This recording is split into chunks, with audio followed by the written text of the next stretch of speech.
Lava Beds National Monument.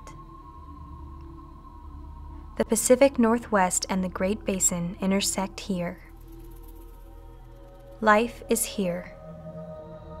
Born of fire and rock, aged by weather, soil becomes life's foundation. The sun, the earth, the wind create a canvas of life's treasures within a geological concentration of caves, cones, ridges, and buttes. Extruded from Earth's fire, lava tubes are a portal to Earth's underworld, providing a subterranean dimension to the lava bed's experience. People were here.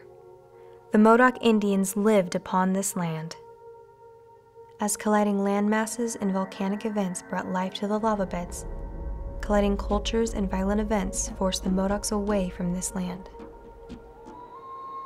California and Southern Oregon were the homeland of the Modoc people. The Modoc War happened here. Decades of conflict between Modoc Indians and settlers led to the Modoc War.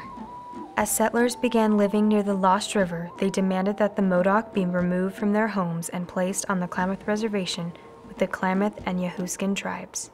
Led by their leader, Keantepus, and known to the settlers as Captain Jack, the Modocs left the Klamath Reservation seeking their own reservation.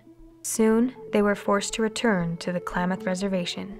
Tribal conflicts ensued, and in April 1870, 371 Modocs moved south again to their Lost River home. U.S. troops were dispatched to force the Modocs back to their reservation. Fighting and casualties occurred, resulting in the Modocs retreating to the natural volcanic fortress known today as Captain Jack's Stronghold. Greatly outnumbered but using their knowledge of the terrain and natural resources, a small band of Modocs consistently outmaneuvered the U.S. Army for many months. The Modocs inflicted heavy losses upon the U.S. Army from the cover of deep lava trenches and small caves.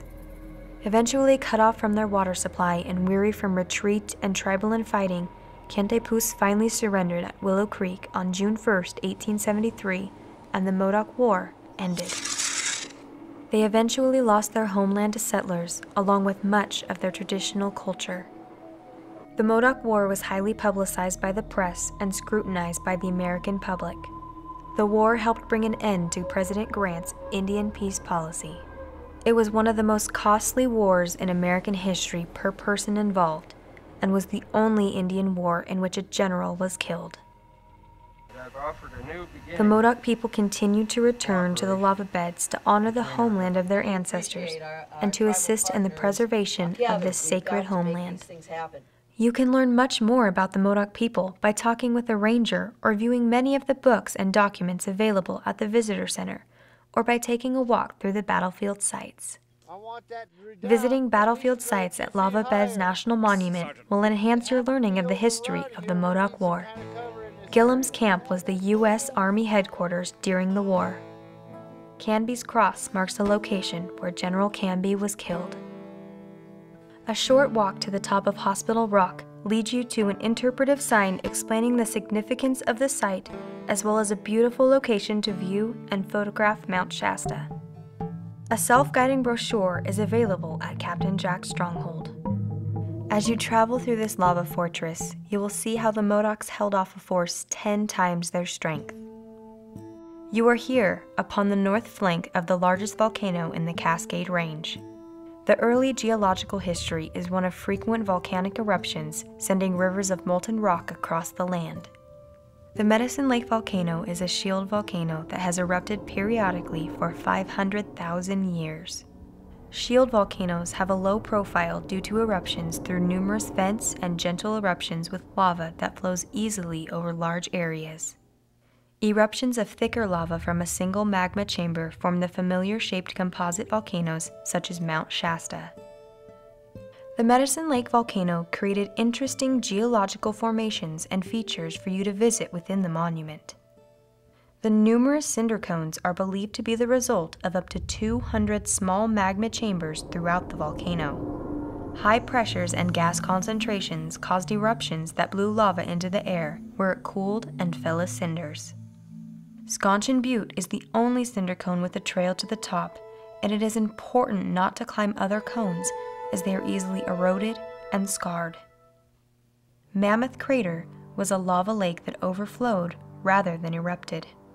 The basaltic lava was transported to the northern and northeastern parts of the monument, where Canby Cross, Captain Jack's Stronghold, and Hospital Rock are located. The caves along Cave Loop Drive are lava tubes that transported basalt from Mammoth Crater to the east. As the surface of the flows cooled and hardened, it insulated the interior, allowing the hot lava within to flow. A gentle slope and very fluid lava allows the formation of lava tubes. The lava touching the surface solidifies first, followed by the sides and eventually the top.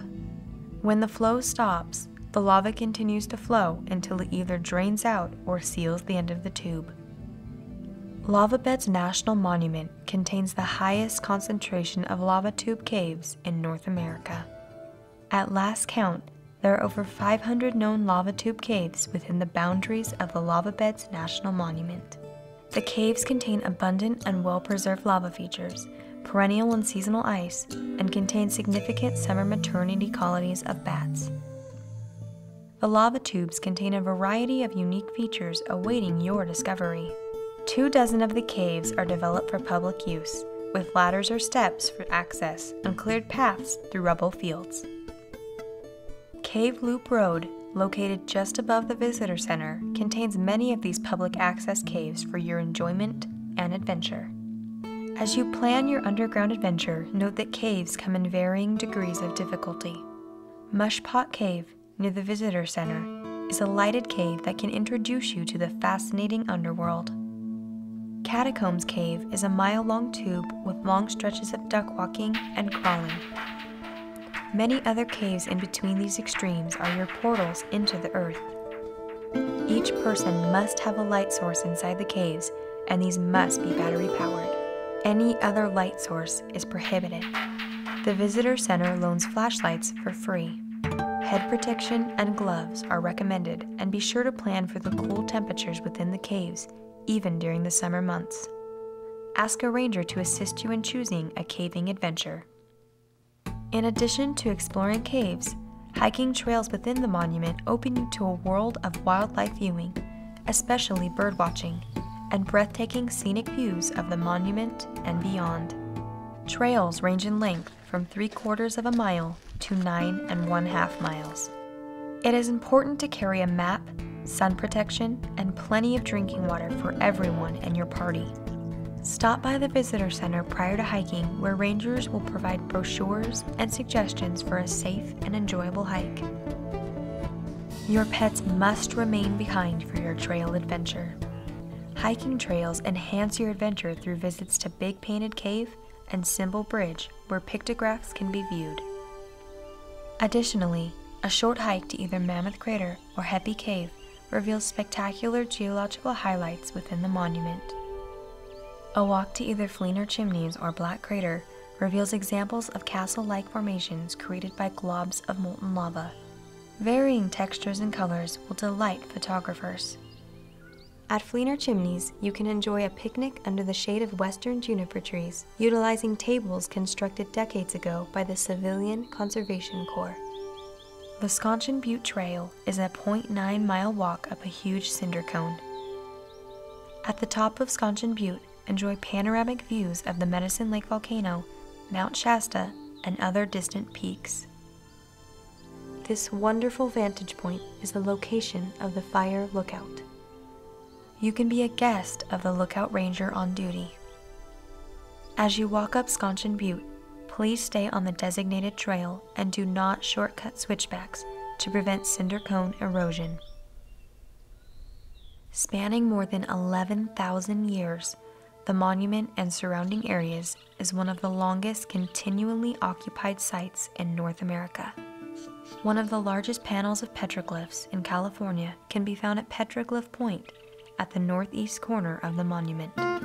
Early people paddled out in boats to carve these pictures into the soft rock.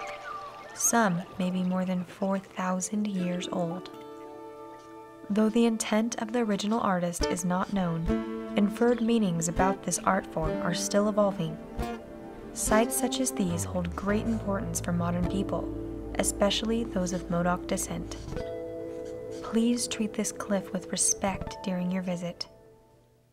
Ranger-guided programs are conducted daily from Memorial Day to Labor Day. Walks and cave tours meet at the Visitor Center. During the winter, programs are available with advance reservations. Please visit the Visitor Center store where the Lava Beds National Monument Natural History Association provides a variety of products to enhance your visit and study of this great landscape. The profits from the store support the interpretive programs within the monument. You are here, where Earth's fire poured over the land and created subterranean gateways to its underground wonders. Where the Modoc Indians lived, where they hunted, where they fished, where they crafted tools from the land. You are here to explore the Lava Beds National Monument and enjoy its diversity, and to contemplate its turbulent past. You are here for a monumental, primitive, recreational experience with opportunities for solitude, adventure, and escape. This is Lava Beds National Monument.